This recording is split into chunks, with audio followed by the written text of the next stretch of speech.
Hey, you wonderful people. Welcome to PCP, the Pixel Clicks podcast. I'm Jordan Pollock, and today's shirt is brought to you by Roscoe's Chicken and Waffles, who we are not sponsored by. Actually, just kidding. Today's shirt is actually brought to you by TFury.com, who we are also not sponsored by. Podcast listeners, remember, follow us on Twitter at PixelClicksPod to see this week's shirt in picture form. Both of them, actually. Anyway, as always, I am not alone. The ambassador for the PC Master Race, Cody Franklin, is here. Hey, everybody. My beard disappeared. Where did it go? Dun dun dun, it's a mystery for the ages. The director and improv comedian, Sergio Lopez, is here as well. I find myself to be in a place between my balls and reality. And it's a very wonderful place I indeed. think it's called the taint. Yeah, That's exactly what that is. that's where Silent Hill takes place. Sergio's taint. What? and of course, Shane Carpenter is not with us because unfortunately, he was taken by the devil and is now in hell. Yeah. So- I believe there's some video evidence of that on our YouTube shortly. We got left with a weird message from the devil himself saying that he took Shane, and it was weird. I mean, I guess, to the friends and family of Shane Carpenter, rest in peace. It's not our fault. Anyway, let's go on to the week in gaming news. What do we got? Well, I'll tell you. If you are a QA tester, it's probably best not to, leak specific information or videos online, as is the case with the guys who QA'd Gears of War, the Gears of War remake. Microsoft has banned them from Microsoft entirely, which Forever Yeah. from life. and that basically just renders their Xbox Ones useless. It Drop sucks the for them. hammer. But I mean, I feel like that's sort of a thing that QA testers should know. It's like, hey, don't leak these things yet because they're not even revealed yet. You know that thing you signed? That Yeah. said you shouldn't do this? Yeah. Yeah, it's kind of funny. It is. It always happens. I mean, it always happens. But, that sucks for them. But hey, at least now we know about it. Yeah, right. I mean, it's Those damn whistleblowers. Where's the... But Thanks, granted- Obama. Obama! is it really, is Gears of War, a remake of Gears of War 1, really something you want to, I don't know, jeopardize your job for? Yeah. Because I mean, literally everyone knew this was going to happen anyway. Yeah, right? It's like the worst kept secret. Like we got Halo Master Chief Collection. It's only obvious that we're gonna get some sort of remake for Gears of War as well, so that Xbox One users can play it. Wait, you're telling me they're making remakes of old games for the newest consoles? That's a brilliant idea. I Yeah, can't I believe mean- nobody's done it yet. Yeah, I mean it's this new trend that's been happening for the past I don't know how long, but we've been getting a lot of like HD remakes for stuff that a lot of times we don't actually really need remakes for. I mean, I think the worst case was Tomb Raider came out in 2013, and then 2014 we got the Tomb Raider Definitive Edition on next gen this gen consoles. Yeah, I think one of the ones somebody on Reddit posted. It was one of the Final Fantasies that came out on PS2 and then on PS3 and now it's on Yes. PS4. Yep, that was Final Fantasy X and X-2. Yes. It was originally out. The original two games were out on PS2 at first, and then it came to PS3 like last year, and then this year they came out with the version for PS4 and Xbox Ones. Or is it? Actually, I think it's just for Sony platforms. Yeah. Yeah, because it was never on Xbox. Yeah, it's just for Sony platforms, which is ridiculous. And the problem with that particular HD remake is that not the entire game isn't HD remastered. Wow. like the main cast, they all got like new models and everything, but then like for random NPCs, they look like the original models. Oh my god, that's amazing. So that's like a clear difference between We've new and old. entered the 1990 zone. Oh, everything's pixelated. What is going on? Yeah, and I can say this because I own the PS3 version of the remake. The pretty remaster, amazing. so it's somewhere behind me. I don't feel like getting it, but There's Yeah. phoning it in, and then there's that. I wish Just a like lot put more, 5 new models in it, and then it's good to go. I wish a lot more games were to do it like the Master Chief edition. That was good, where they just basically redid everything yeah, for the first couple games. yeah, no, that was cool. Or like the Grim Fandango remake, they just HDified everything in the game, and if you want to, you could switch to the lower res stuff. That is a really cool feature. I like that. You know, I think didn't Master Chief Collection have that too? Yes, they did that for Halo 1 Yeah, And 2. and 2. Yeah. that's a really cool idea. I like that. Yeah, and then 3 and 4 already look good, so they didn't have to do it for those. So you just push a button and tell your kids like, back in my day, it looked like this. For that game, Ukulele, they passed a tier where you'll be able to play in pixel art, or like no, not pixel art, 64 mode. 64 mode. So like it'd look like an N64 game. Yeah, That's which awesome. that's a cool stretch goal. I mean, granted, at this point, Ukulele or Bloodstained Koji Igarashi's new game, they need to just create more stretch goals because they are just getting so much Yeah. money. Have you seen the Kickstarter video for the Bloodstain one? Yes, and It's insane. It's super good. He's like murdering somebody, and he's drinking wine for some reason, and he gets really angry, and then Yeah. he turns into a bat. Yeah, basically, Why not? Koji Igarashi is Dracula himself. Yeah. Okay. Favorite part: he's sitting in a throne, drinks wine, throws the glass.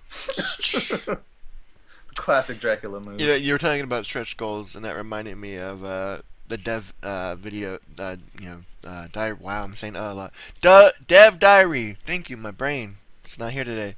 Of Pillars of Eternity. Yeah. And they were talking about stretch goals and how when they had first put out the Kickstarter, because I believe that was the second highest Kickstarter game ever. And when they first put it out, they totally thought like, oh, maybe we'll hit the main goal. Yeah. And then like within an hour or two, they'd already surpassed that, and they were getting to the point where they realized the same thing, like, oh crap, we need a bunch of stretch goals. So they all had like an emergency meeting that night, and they're like, what can we do? Like, what do we add? Like, I don't know. And came back the next morning and they just threw a bunch of stuff up, and then like that immediately all got met, and then they had to have another meeting where they come up with a bunch more ideas. They're just like, there's too much money. Stop. For the record, I love how Bloodstain's like final stretch goal was to get David Hayter to be the voice. That's awesome. They might as well just say, for our stretch goal of $1 billion, we'll make this Metal Gear Solid 6. This is Basically. the prequel to Metal Gear Solid 5. It's because at the end of the Phantom Pain, Big Boss dies, but then gets resurrected by Dracula, and Big Boss becomes a vampire. Mm-hmm. But there's that guy that has like a weird shark thing in his chest. And that is how Vamp is born. The main hero's name is Semi-Solid Reptile. Yeah. Semi-solid reptile. Nothing semi-solid is ever good. Wink. Hey, There should be a solid snake, a liquid snake, and a flaccid A snake. semi-solid. hey. That's just like a fat guy who happens to be 7 feet tall. So you would think he has muscles, but it's not. It's just fat, and he can't. He's too big to be able to snake crawl on the floor, because it's like, where's the bad guy? He's right there. Oh, and he's dead. So he's only. They really missed the opportunity in Metal Gear because they have solid snake and liquid snake. That's 2 phases of water. Why not go for, I don't know, plasma snake? Just constantly on fire. Eat my team, Blazer, Phaser. This is Blade, and this is Laser, and this is Blazer. I love that movie, Dodgeball. Dodgeball was a fantastic You can dodge movie. a wrench, you can dodge a ball. You can dodge traffic, you can dodge a ball. Speaking Now we're gonna of get the- sued for that because I just We quoted that are. movie. Speaking of things that cannot be dodged, Blizzard just banned a whole bunch of gold farmers. Wait, why? How? What do you mean? Describe this to me. They dropped the Uh, Doom Hammer. yep, for Doomhammer. I didn't actually read the article, guys, but I'm assuming Blizzard's like, okay, there's too many gold farmers going on here. Let's stop this finally after, I don't know, 10 years? Yeah, they do it every once in a while in big waves, and I think this is one of the bigger waves because it was 100,000 accounts. That is a So lot. yeah, Well, they gotta do it now that they can, get free game time. It's yeah. true. Yeah, no, I think that's really true. yeah, definitely an impetus for it, and then just botting in general. Like it wasn't just gold farmers. I think it was pretty much anybody who's ever been accused of botting. Basically, you got effed. That sucks. Hmm. Uh, I've never used the gold farmer because I didn't play WoW for that long, and I only did it to explore the world by myself like a crazy vagrant. So, It's okay, I do the same thing in the better MMO DC Universe Online. Hey, Razor's head again. Uh oh. uh, so speaking of Blizzard, they banned 100,000 100 and then 1,000. 100,000 accounts for gold farmers, which is kind of bad because that's 100,000 less people.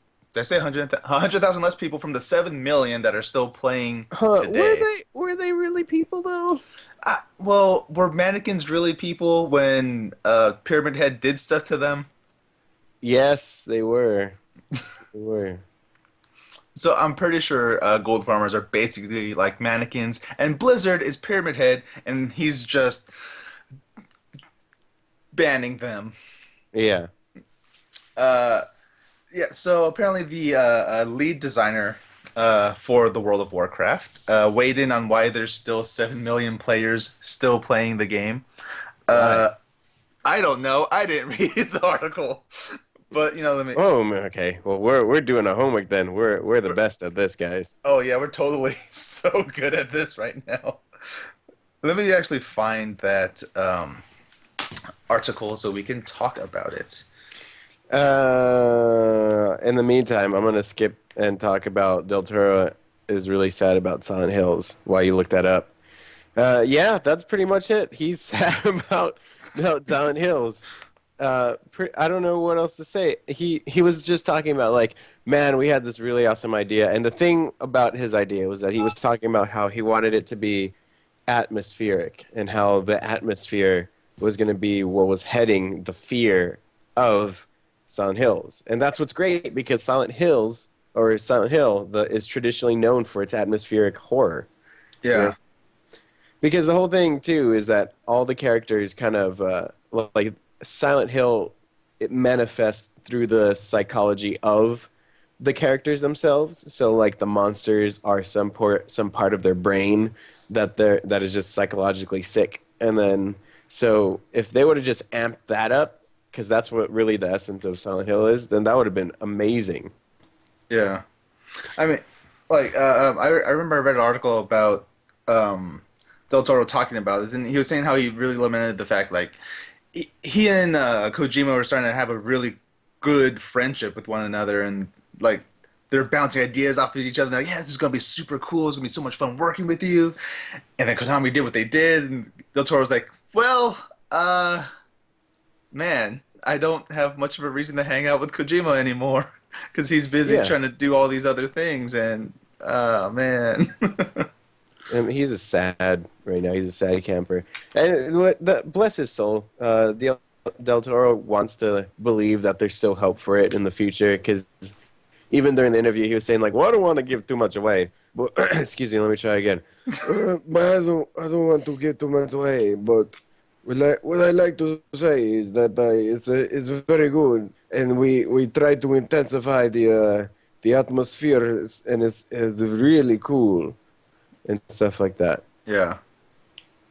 I feel, yeah, that just continues the whole thing of like, man, that really sucks, and we could have had something pretty awesome because that playable trailer was pretty awesome. Oh God, yes. PT was so freaking good.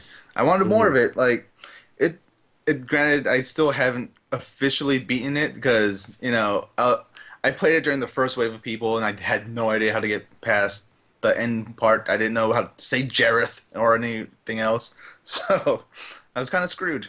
But I had a great time playing it, and I got killed a few times, which I didn't know you could get killed until I got killed 8,000 times in that game By the ghost lady. by the ghost lady. She just snapped my neck. Just snapped my neck. But yeah, if you ever get a chance, Sergio, if you ever find someone with a PS4 that has PT, you need to play that game. It's really good. Yeah. Did you find the article? Yeah, I'm looking at the article, and there's a lot to read. Yeah. But What is it? I mean, so they're talking to Blizzard Entertainment's lead designer guy, but as I still need to read more of the article because there's a lot to it. But since we're still talking about Blizzard, there's been a new thing that popped up on the Diablo 3 forums, which is a thing signed from management that says, Management. yeah, it's called Debunking the Cowspiracy.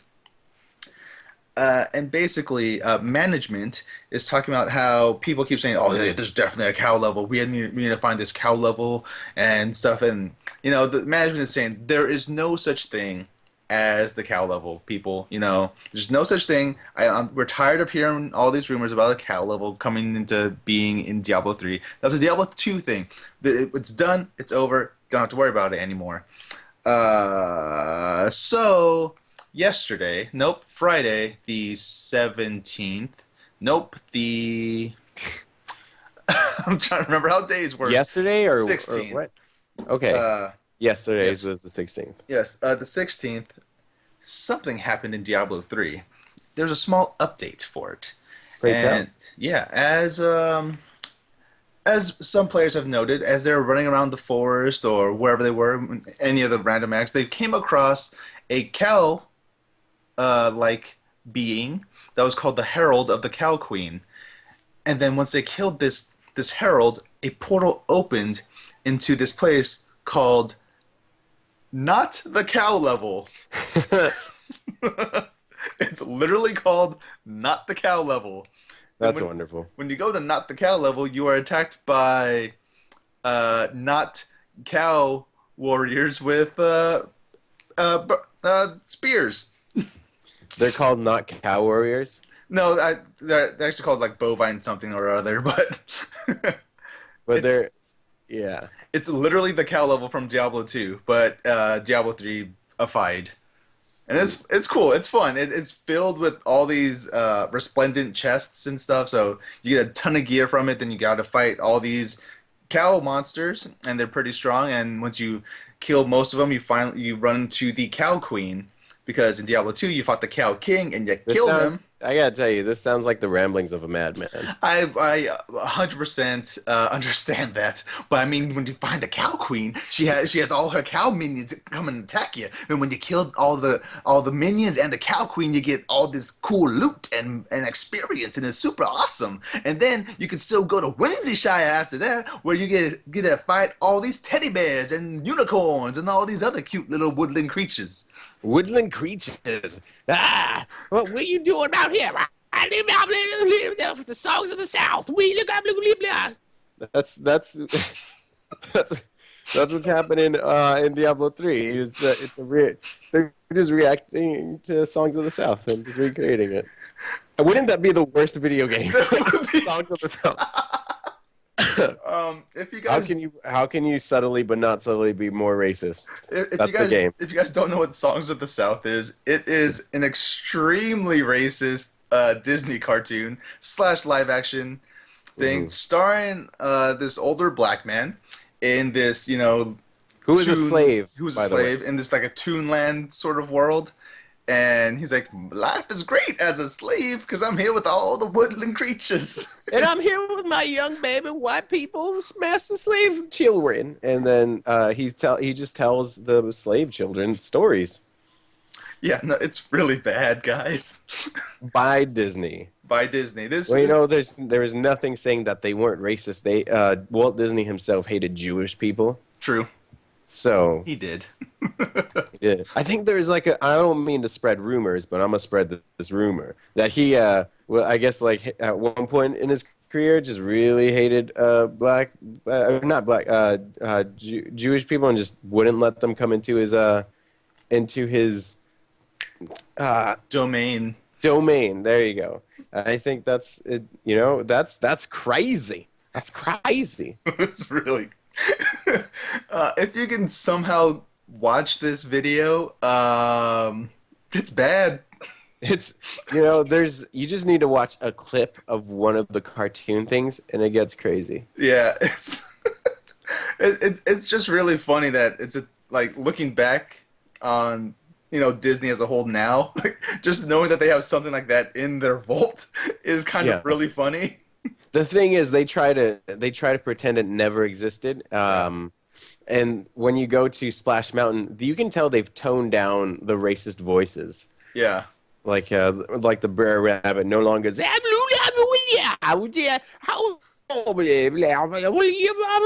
I'm African American. You know, it Yep. doesn't do that anymore. Little did people know, Songs of the South was based off of Splash Mountain. Yeah. Oh, yeah. That's right. Splash Mountain was made from Songs of the South. It's unfortunately you can't tell of the racism in there. Yeah. But there's some strong racism in that cartoon. Yeah. I Oh, don't- yeah. The it's like I even wrote a paper on this when I was a wee little undergrad. It was like about how like just the fox was a sneaky white person trying to trick old African slave into doing stuff. It was crazy, y'all. Yeah, if you guys ever get a chance, it's an interesting walk down Disney history. If you just like research Disney history, there's a lot of interesting and weird things about the park itself and the man Walt Disney himself, because it was a dark time when that thing was made, and I feel like at a certain point he kind of made up for it with all the other wonderful things that he's done and what Disney now represents.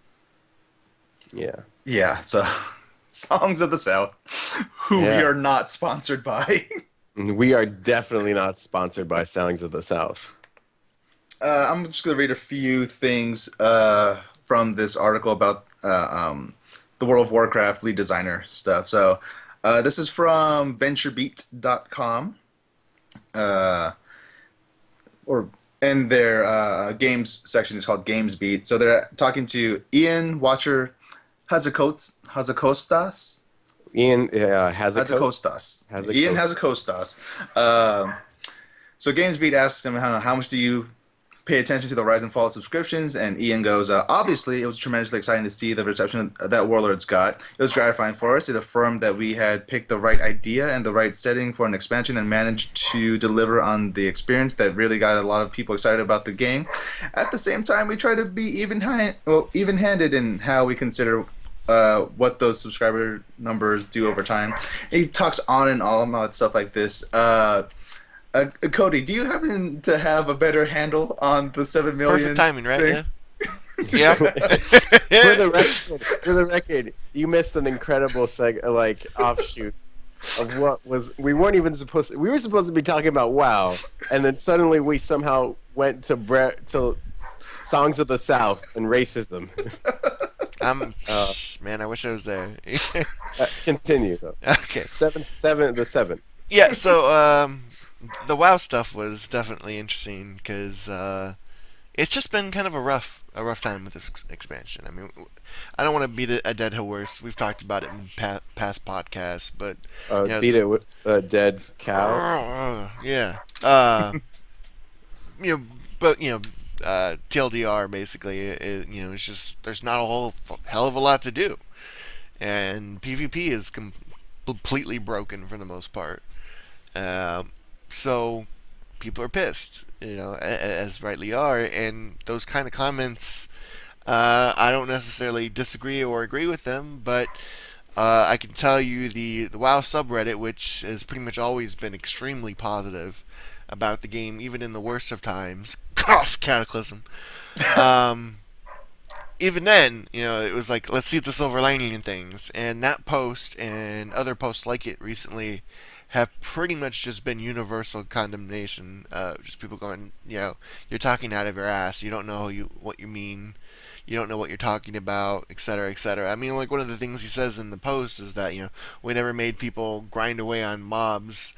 And everyone's like, do they even fucking play this game? Like, that's literally what you had to do to get all the reputations done, is grind out mobs. Like, as people more and more feel like they don't even play the game that they're designing. So when they say stuff like that, it's just like, what do you mean, So it's tough. Blizzard's, I don't think I've seen Blizzard and hot water like this in a very long time. Even Cataclysm, people were mad, but there was at least stuff to do. There wasn't this months long period of just what the hell, and especially, I think a big reason for why there's so much anger is because we came off of that year, literally a year, with nothing released after the Siege of Orgrimmar patch, just before the expansion came out. And they had said time and time again, don't worry, everything's going to be better now. We have a bigger team. We're going to put out content very quickly. The reason we had that gap is because we had to retrain people, etc., etc. And so people are going, okay, we'll give you the benefit of a doubt, Blizzard. And then the last 6 months, pretty much nothing's happened. We got selfie cameras. So. Hell yeah. We got selfie cameras. So. Dang right. It just feels weirdly misplaced, and for everything that they say they're throwing at the game, personnel-wise and money-wise, etc., etc., it's just kind of like, where the hell is it, Yeah. You guys know me. I absolutely adored the expansion when it came out, but Oh yes. I was just like, you guys gotta come back. This is amazing. Oh my god! And then I got to 100, and I realized there's nothing to do. And there's still nothing to do. Looks like there's going to be stuff to do when 6.2 finally comes out. But again, that's like 6 months of nothing, But selfie cameras, hey, that was... And Twitter integration, guys, woo! That was so worth it. So... Yeah, like I'm still reading through the article as much as I can. And I'm also paying attention because I can double task. But not multitask, just double. Just double. It's only two things. Only two things at once, guys. A lot of the Hazukosta's answers. Hazukoster. Yeah, Hazukoster. A lot of his responses seem a bit PR-y. Yeah. Like he kind of dances around. Oh, this was kind of bad, but this is why it was super good and it's super great. This is why people are still playing the game. It's like. Yeah. That's one of the things one of the comments I saw was just like, wow, he's really good at saying a whole lot of nothing. Yes. And just like a Jane Austen. Nope, not gonna say it. Oh! You kind of already did. If Shane was here, no. I read a book called Black Oxen, and that was a whole lot of nothing. It was like you had to read 40 pages to read. I didn't like this person. That's and then 400 pages later, you find out it's a sci-fi book. What? Yeah, apparently, like, somebody can just live forever. It was weird. Okay, I'm gonna go off on a little bit of a tangent here, but back in college, back in the day. Back in my day, I was in this English class where we had to read a book that I do not remember the title of right now, but our teacher basically told us, like, this movie is essentially just the movie Clueless. And I was like, perfect. I am not going to read this book at all. And we had a test on it, and I just used my extensive knowledge of Clueless, and I passed that test. Nice. It's always fun. It's based off of Clueless, not Clue. Yes, which is a fantastic movie. That movie is great. And board game. I like that game a lot. And I know that so far this sounds like, Konami and Blizzard are messing up podcast, but according to the president of Konami, he believes the future of gaming is mobile. I could have swore I heard this like 5 years ago. The same thing, right? Yeah. Like I remember like all these people were like, "Oh my God, console gaming's dead! Everybody abandon ship! It's on the iPhones. Put the iPhones in your eyes, and then you can play them together. Yeah, go dig a book, put in Bob's Leo, and then The you know it's just Pokemon! gonna, it's just, Pokemon. they put them in the Pokemons, and we got the Magics. Put them in the Magic the Dragon, Smokey the Bear, back out of Chicago, Illinois, 60652, take about a crime. You know, all that crazy stuff happened at one time. And then where are we That's today? the cold open right there. That's what we are today. We got just console gamings are doing super great. PC gaming's doing pretty great too. The end of the world hasn't come as we know it. Ah, man, this guy's on the wrong side of history. Yeah, no, it's funny. I remember like 7 years ago when they're saying PC gaming is dead. No one wants to play games on their computer screens anymore. No, it's actually more than 7 years. It's like 10 years ago, before WoW came out. But anyway, they're saying, "Oh, PC gaming is dead. No one plays games on this anymore. We don't have anything great anymore." And then a few years, like 5 years later, they're like, "PC gaming is fantastic. We have all these games. It's a thing that'll never go away." And then 2 years after that, they're like, console gaming is dead, guys. It's awful. They're in the Simpsons Treehouse of Horror. I forgot what number it was. There's a little gravestone that said console gaming on it. And then and then 2 years after that, we're like, PS4 and Xbox One console gaming is here to stay. Yeah, back that's and the forth. most ridiculous thing. Always back and forth. You know. Yeah. And then I think it's Grant- just Konami. Let's just say it how it is. They don't want to have to spend a bunch of money on games. That's where mobile comes in. Is because you Yeah. can make a very basic game for basically no money and make ridiculous amounts of money on it. You know. They want a Flappy Bird. I mean, basically. exactly. I mean, good God. You know, mobile games. That's if you're going straight for profit, that's the way to go. I mean, honestly. Yeah, no, It's 100%. easy. It's the easy way to make some good money, you know. Yeah, and if that's what they're looking for as a company, then yeah, you know, that makes sense. But It- when you have two it makes of the sense, but it biggest sucks. properties in video gaming, it just feels weird to drop it all and go all in on video games on the your phones. Yeah, but I mean, Hey, like, Metal Gear Solid on your phone, guys. How would that Nope. be? that'd be Well, bad. it already came out. Remember when Metal Gear Solid 4 came out? Then there's that weird like touch shooter that came out on Oh, God. iPhones. Yes. Yeah, that's what they want. Hmm. I mean, granted, for when Metal Gear Solid 5 Ground Zeroes came out, they had a companion app called the iDroid, and that was actually pretty cool. That was a nice thing to have. Like, you could use it as a map while you're playing the game itself. But I believe the president of Konami also said that they intend to, put a lot of their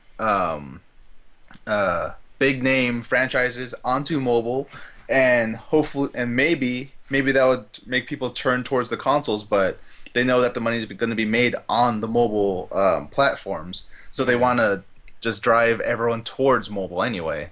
I mean, they don't care about console gaming anymore because it is not as lucrative as, say, pachinko machines or health products and non-health products. So you go towards health products. Stuff and non-stuff. I mean, at the end of the day, the president of Konami is a businessman, and he sees that console gaming, at least, is not as profitable as mobile gaming is at this point. And since Konami does not have a huge stable of active franchises right now, they might as well just go to mobile. Yeah. Because let's see, what are the main things that Konami has? They have Metal Gear, they have Silent Hill, not anymore. After MGS5, not so much Metal Gear, really. They did say they want to continue it. Yeah, there's Castlevania, which not anymore. No, There was Contra, not anymore. There was they have what? They have PES, which is a soccer game that is going, but they still have to compete with FIFA, which is still the more popular game. There is well, they stopped their arcade making games a long time ago that brought us such titles as Ninja Turtles, Turtles in Time, which is such a great game. Big Apple, 3 a.m. Exactly. I mean, Zone of the Enders, which is another Kojima game, but not anymore. Like, they don't have anything anymore. So Yeah. going to mobile only makes sense at this point because they're pushing out Kojima. They pushed out Koji Igarashi. They pushed out all of their great talents. So like, let's go mobile, guys. We can make money that way and not have to spend as much to make these games. Mm-hmm. It's sad. I mean, Meh. Konami used to be one of my favorite publishers, developers, whatever. But now it's just not great. Yeah. It's weak. It's just getting Weak, so I say. expensive to make these damn AAA games. Yeah. You gotta have a almost strong as- will. Yeah. Almost as strong as a Witcher. I was trying to help Jordan get back to his week, but okay, let's go with this. Okay, so Witcher. So as we said last week, a bunch of retailers have just broken the street date for The Witcher Wild Hunt, and they just start putting out the games, especially like mostly on the East Coast, it seems, right? Yeah, I mean, it started out in just overseas in like the UAE and stuff like that, but I've been reading people going haywire on I think it was New York and New Jersey. There's at least a couple stores who've just said, "Fuck it, have your game." So so a bunch of people are playing The Witcher right now, which I really want to be doing. lot of people? But a lot. Oh, darn those people. But the good news is, The Witcher Wild Hunt is apparently a fantastic game. Like it's been getting just like rave reviews all over the place. I believe it got a 9.3 at IGN. Kotaku said yes. It got a 10 out of 10 at GameSpot. Why do I always mix it up? GameSpot gave it a 10 out of 10. Yes. Don't they rarely give out 10s? Yeah, it was only the Very ninth rare. 10 they've ever given. Because I give out 10s like every day. Like Yeah. like that one with Mickey Rourke, the Rogue Warrior. I give that one 10. I gave that steampunk game, the Pandora, the box. Gave that one 10. I gave everybody 10s. Yep. That's why I don't review games. The thing that I liked about the GameSpot review was that the guy who reviewed it is a humongous Witcher fan. Like, he played both games, well, all three games at this point, and he read all the books and like all the extra lore stuff. So he's like enraptured. Enraptured? That's not a word. He is what is the word I'm looking for? En something. Entwined, enthralled. Enthralled? That Sure, sounds- let's go. He's just enthralled with the Witcher universe. We'll go He's with in that. too deep. He's balls deep into the Witcher universe. Whoa.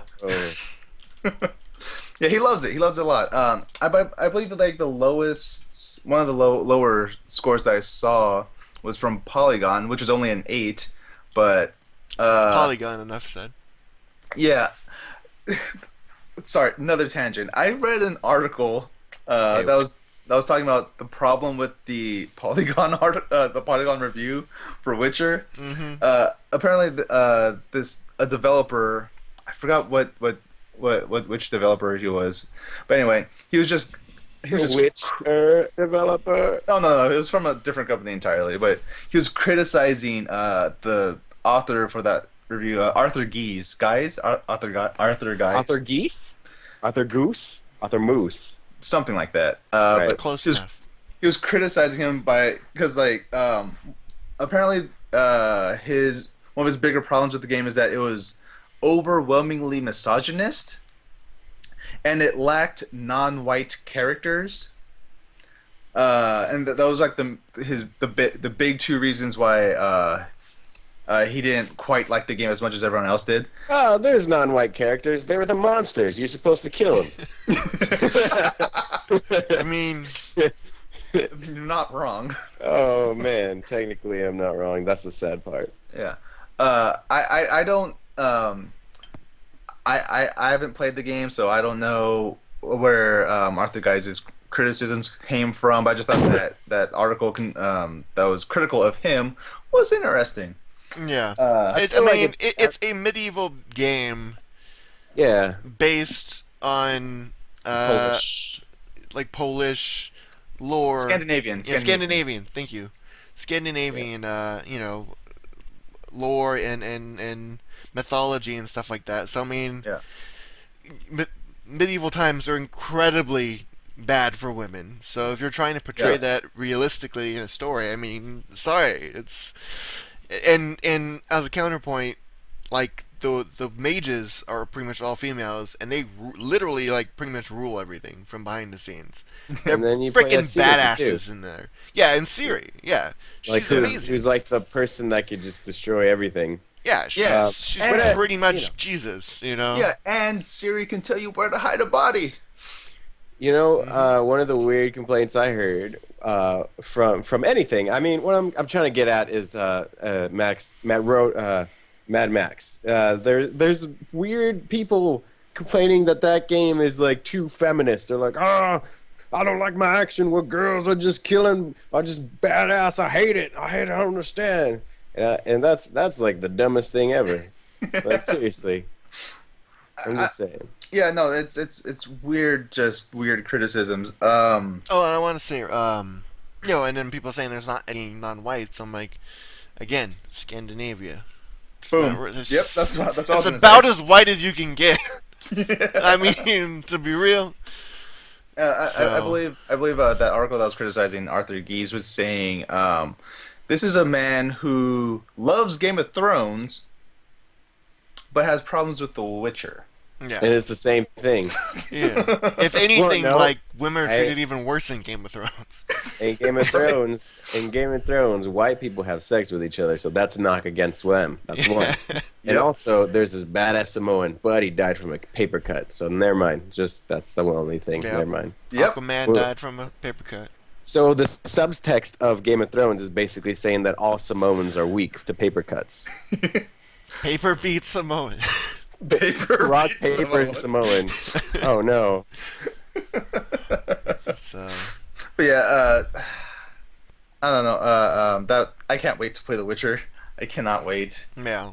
It's gonna be great. It's It's going. 4 p.m. tomorrow. Yep, All right. yep. Well, if you're already Canada. listening, yeah. By the time this comes up, it's already out. Pretty So much, yeah. enjoy, everybody. Enjoy. But by the time you're hearing this, you are you. I hope you're playing The Witcher because we're gonna be doing that. Yeah, it's like bye everybody. I'm sure like The Witcher is gonna sell gangbusters, like millions and millions of copies. But hopefully, CD Projekt Red does not view those sales as weak. You goddamn son of a bitch. I say that because Sega deemed Alien Isolation sales as being weak, and I don't. I That don't was a good transition. That was a goddamn good It's a transition. good one.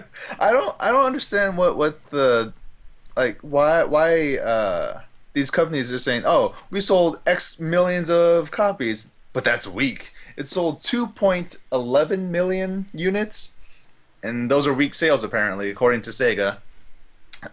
Which is interesting to me because I think any sale for Sega is a good thing because they are dying.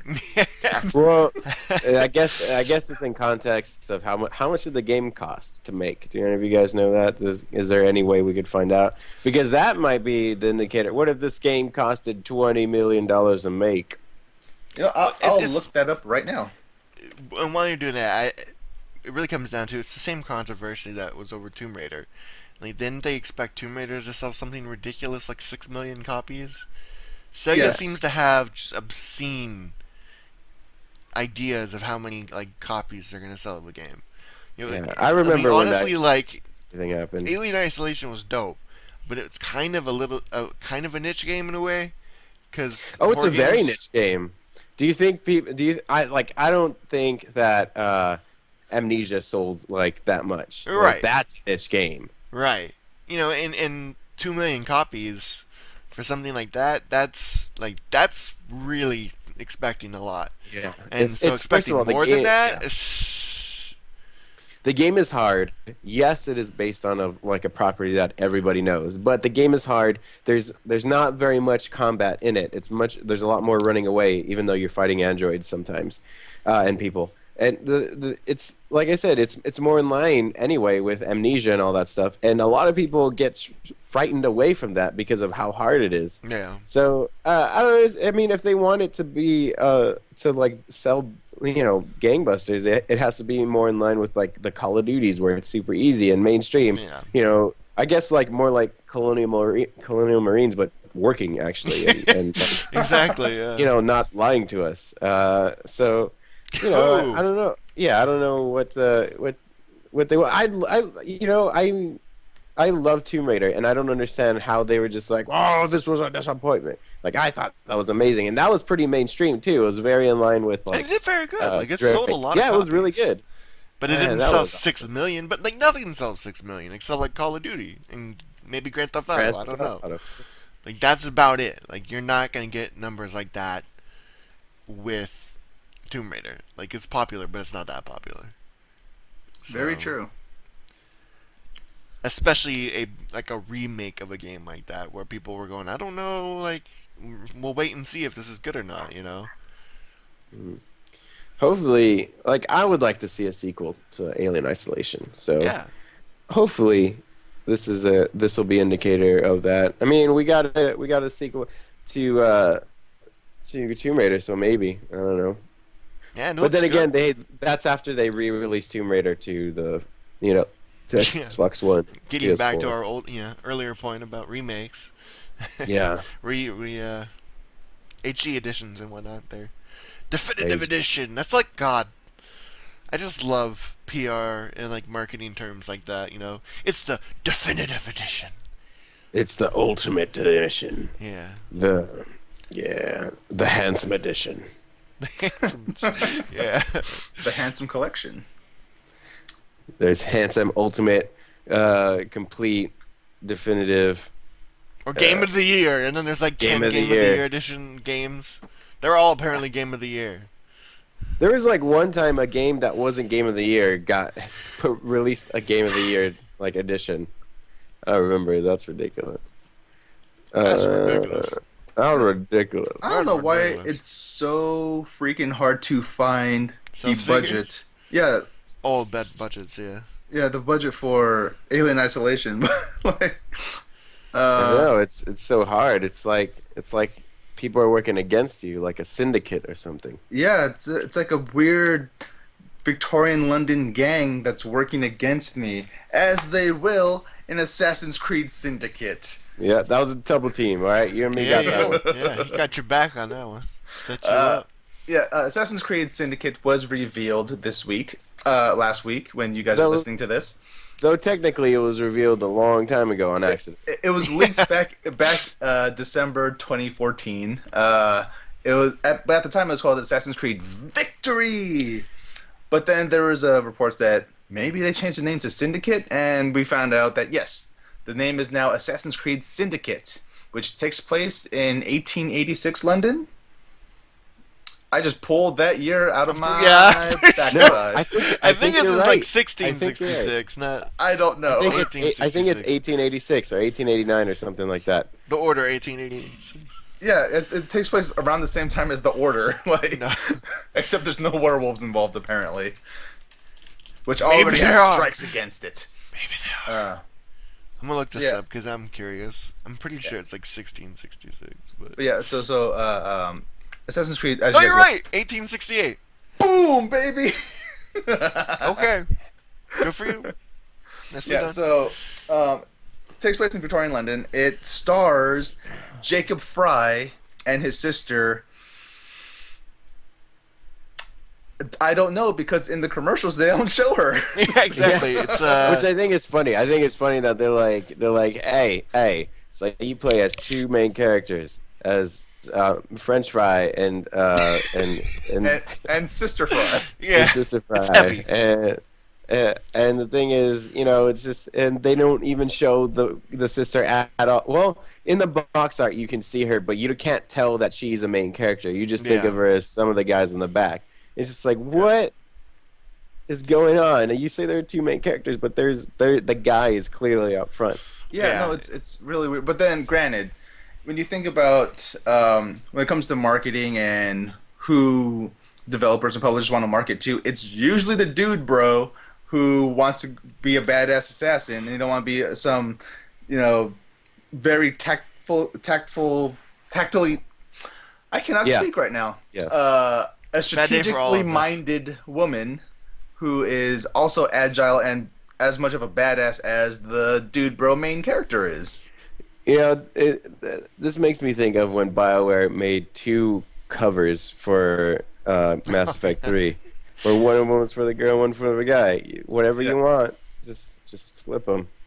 Yeah, and like when Bioshock Infinite was coming out, they had the alternate box art, which prominently showed Elizabeth on it. Yeah. But then they opted for Booker DeWitt looking down, holding a gun. Yeah, yeah. Very. It just very, seems like they heard that criticism that, oh, we need more females in your games, so they threw one in, but they clearly aren't quite ready to go all the way with her, like make her prominent in the advertising. So they played it real safe with this announcement and the early footage, and like, yeah, she's in the game. She might be playable. Yeah, but And check the- out this awesome yeah. dude in his top hat and his sword cane. Isn't that awesome, guys? Yeah, and the thing about this is like it's not even if you can sometimes control her. The thing in the game is that you can switch to her at any time. Yeah. So she is She supposedly a has prominent like main a character. whole set of skills and everything. Yeah, So- no. Yeah. See, the thing that kind of bothers me about Assassin's Creed, even though I never play them, I've said it many times before. I've never really played an Assassin's Creed game. It always bothers me that whenever there's a female character, it's either in a separate game entirely, or they're not a separate game that's not marketed very well, or Yeah. they're in the same game and not marketed very well. Hey, there was like strong female character in Black Flag. You just thought she was the guy for the first half of the game. And then suddenly, I did not even know that. yeah, one of the pirates' kid was. Okay. They never like mention whether it's a male or a female, but it's clearly like she's trying to fit in as a male. Yeah. And then, like 2/3 through the game, she finally reveals to your character that she's a woman, and it was like the worst kept secret in the game because everybody knew she was a female, but your character's just like, "What? You have boobs? What? What? I never understood. What? How?" And it's like, wow, you're kind of fucking blind, dude. Yeah, yeah. There was Assassin's Creed Liberation, which took place like kind of concurrently with Assassin's Creed 3, but then that game wasn't marketed very well, and it was only Yeah. for PSP or Vita, one of those. And then there was recently was Assassin's Creed. I forgot the subtitle, but the one that takes place in China, and where you play as a Chinese female assassin. Oh yeah, And that it's- one. Oh, it just came And it's, out. Yeah. and it's a 2D, 2.3, 2.5D 2.3. Close enough. game. Yeah, but and apparently that Anyway. one's okay. Yeah. Okay, so besides all that, there's like it's clearly steampunk now. They Yes. have all these gadgets and gadget stuff. He's Which looks basically awesome. Batman in the olden days because there's like grappling hooks. Yeah. They can use pistols now, like a revolver. Yeah. A revolver 6-shot. Which- Just that's yes. Bra, bra, bra, bra, bra. Bra, bra. brat, brat. You know, this What they say. is crazy. You know, this is way super far in the future for the series. Yeah. It just you makes know? that whole like the fact that they go back and forth through time, and like because like the last one. Well, no, actually that's not right. I just messed myself up because I thought it was in the 1600s, but Jordan did confirmed it's in the 1800s, so that would have been after the Revolutionary War. So never mind. But they do go a little bit around that though, like where you know Yeah. we just kind of forgot about rope darts and stuff, and then we have rope darts again, and then we kind of forgot about blow dart guns, and then rogue and now I got a blow dart gun. It's like, okay, you have Yeah. like amazing advances, and then you forget about them. Like if you compare the difference between the guy in Assassin's Creed 3, who I forget his name, and his outfit, Connor. and his Connor- Connor, yeah, Something. his outfit and his gear is like extremely limited and low key and like crappy looking, and then this guy is just like pimped out. He's Yeah. literally got a giant freaking like top Top hat, hat. cane, super awesome like steampunk looking gauntlet, like Sergio said. Mhm. It's like it's not that far apart time wise. Like this is kind of okay, whatever, or But- even just Rogue in that. Like Rogue was right before Assassin's Creed 3, timeline wise, and yet the guy in Rogue had way better equipment than Connor. Okay, call me crazy, but I think I could explain all these things, plus the anachronisms that are seen throughout the series as a whole. Because I mean, in the trailer for Syndicate, we see a train pull up that has the British Railway Oh, yeah, logo yeah. on it, and that was from like 1894. The game takes place in 89. said. Yeah. 88. Right. But you know how this is the game is mostly based around people's like Memories. ancestor memories or whatever. yeah. What if they were just remembering things wrong? Yeah. And then like, oh yeah, like back when he was an assassin, he had steampunk like things. That's why he could do all these things. But then they go to someone else and they're like, oh yeah, that wasn't there because there was these things that I remember in my DNA. What it ultimately comes down to is the developers saying, "Fuck it, we don't care. This shit's awesome. Let's put it in the game," Yeah, right. Just which I'm okay with. It's Yeah. just funny when you look at it as a whole, how their technology kind of goes back and forth so much. But hey, I mean, steampunk, freaking like hidden cannon, tiny. It's like a little tiny cannon on his arm. It was amazing looking. And he's got like a cane that turns into a sword, and then like he's freaking Spider-Man. He's flying up shit. I'm for it. See, just because of all the steampunk stuff, that makes me really interested in Assassin's Creed, and yeah, I kind of want to play the game now because I want to Yeah. be goddamn Batman of Victorian London. Exactly. What's interesting too is that there's going to be no multiplayer, and then they Yes. basically said, "Sorry guys, we kind of messed up with Unity, so we're gonna try to make this as good as possible." I give them And- points for that and because yeah, that was yeah. good because they did acknowledge it. They could have just kind of tried to sweep it under the rug like they did with AC3. Yep. But I like it when a publisher like admits their faults and stuff like that. It's That's nice. like the first thing in the announcement trailer is like, "Sorry, we fucked up." Yeah. that's like they like we fucked up. But Yeah. we can make it better. I'm looking forward to it. I think this is going to be the first Assassin's Creed game that I actually want to try. Yeah. And I'm glad that they're focusing on the single player. Like, don't get me wrong, the co-op that I played of Unity was awesome. Like, I really enjoyed it, but Yeah. you could tell the single player suffered. Like, they spent too much time on it. So I'm glad that they realized like we need to focus back on making this good. Yes, 100%. So I agree with that statement. just hopefully it runs better than Unity did. Because that's I the mean- first Assassin's Creed I haven't finished. Because Wow, really? It ran so bad. Dang. And I just couldn't get into the character or anything. So hopefully, I mean, so far this looks better. Though, as some people on Reddit pointed out, he's kind of the worst assassin ever because Yes. the early gameplay of that first mission they showed, he proceeds to just completely kick some lady out of a cart and then just drive around the streets running over like dozens and dozens of civilians. Well, for the record, this guy's a rude boy. All right, Yeah. he's not. He's like a In past gangster. games, though, like you hit two civilians and they like, oh, you failed, desync. Whereas now it's just like, fuck, I can literally run over dozens of people, and that's totally fine. I'm the good Yeah. guy in the story. GTA motherfucker, 10 points. That's pretty much what it is. Here's the thing we haven't touched on. The game is called Syndicate.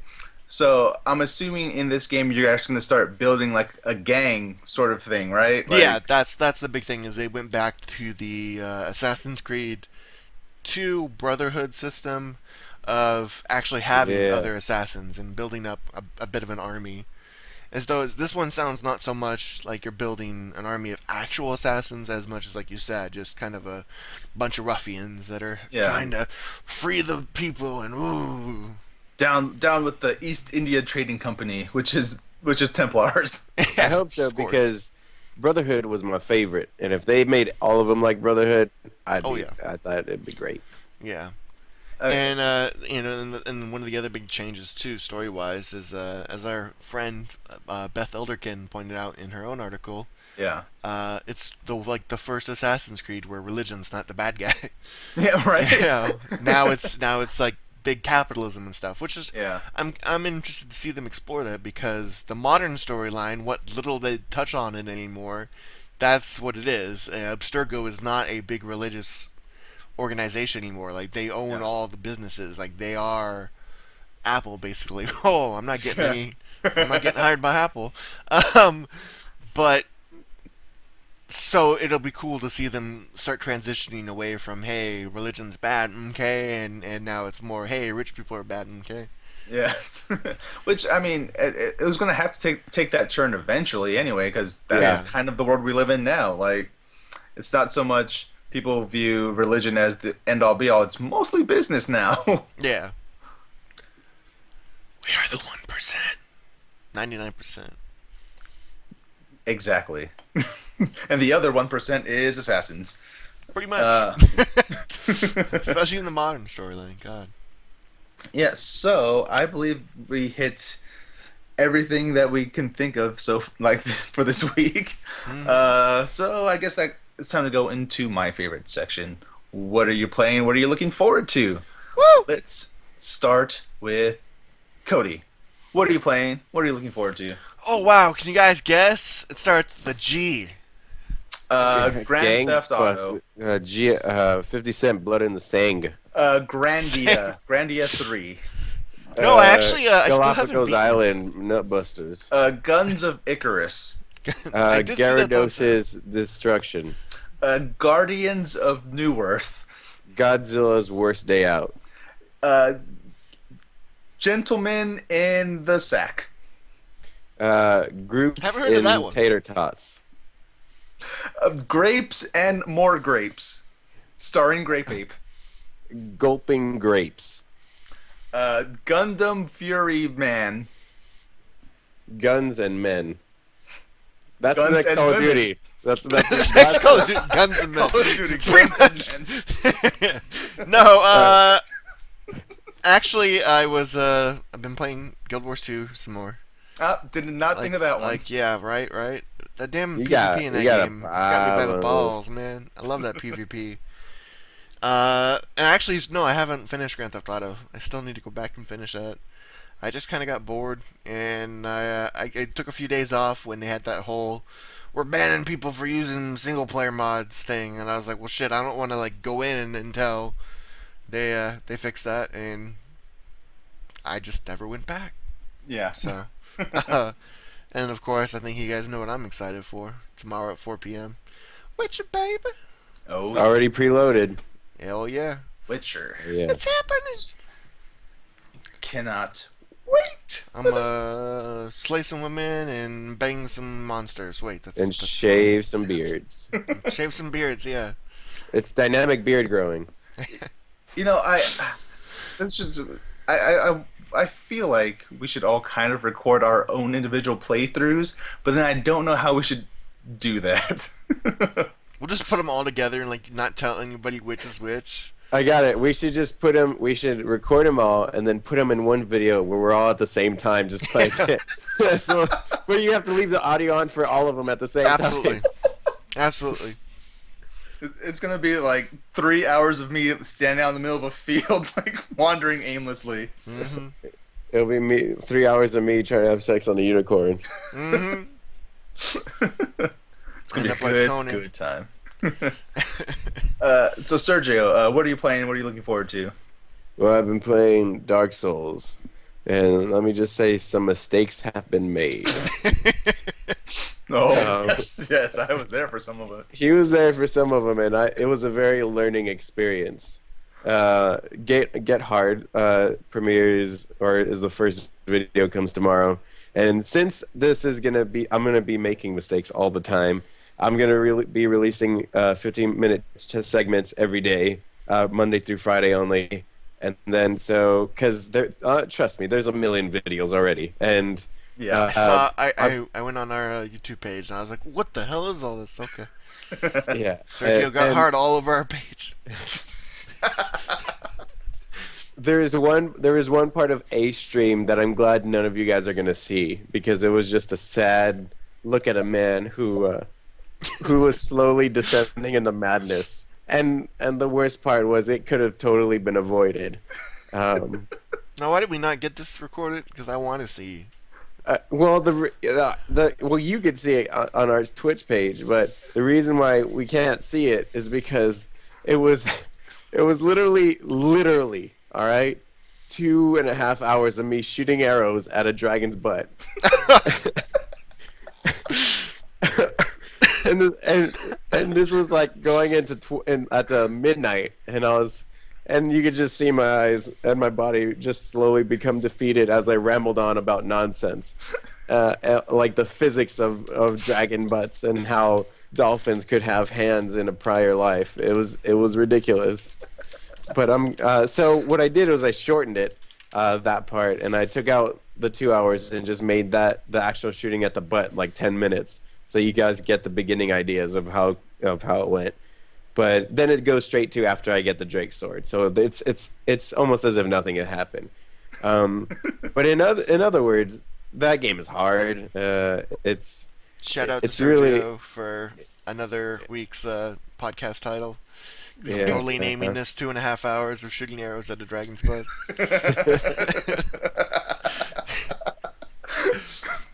But anyway, I'm excited for The Witcher also.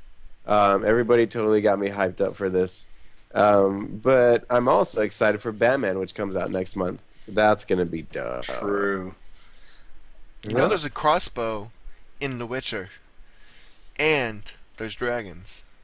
That have butts. As opposed to dragons that don't have butts. No, yeah. There's infamous there's buttless dragon. There's a gargoyle that didn't have a butt, and I killed him. Did you inspect him to make sure? Like, I'm kind of No, curious yeah, how I you know did. this. Because I found out if you hit off butts or tails, then you get items. So I was trying to kill everybody's butt, and then Sergio gets hard on people's butts. oh man, no, that's too crazy. I tried to get this one gargoyle's butt, and it turned out he didn't have a butt. So I was like, oh well, you're useless. Give me that So then butt. so I just killed him. He wants that butt loot. That sounds like the diary of a serial killer, by the way. Yeah, right? I tried to kill his gargoyle, but he wouldn't give me his butt loot. And oh, damn! Give me your butt, gargoyle. Give me Yeah. your butt. Just like see Sergio in real life when you're in like a forest, just like chopping off people's like deer's tails and shit. Like, what are you doing? I'm trying to get the loot, man. They drop loot. If I cut off the butt, I get loot.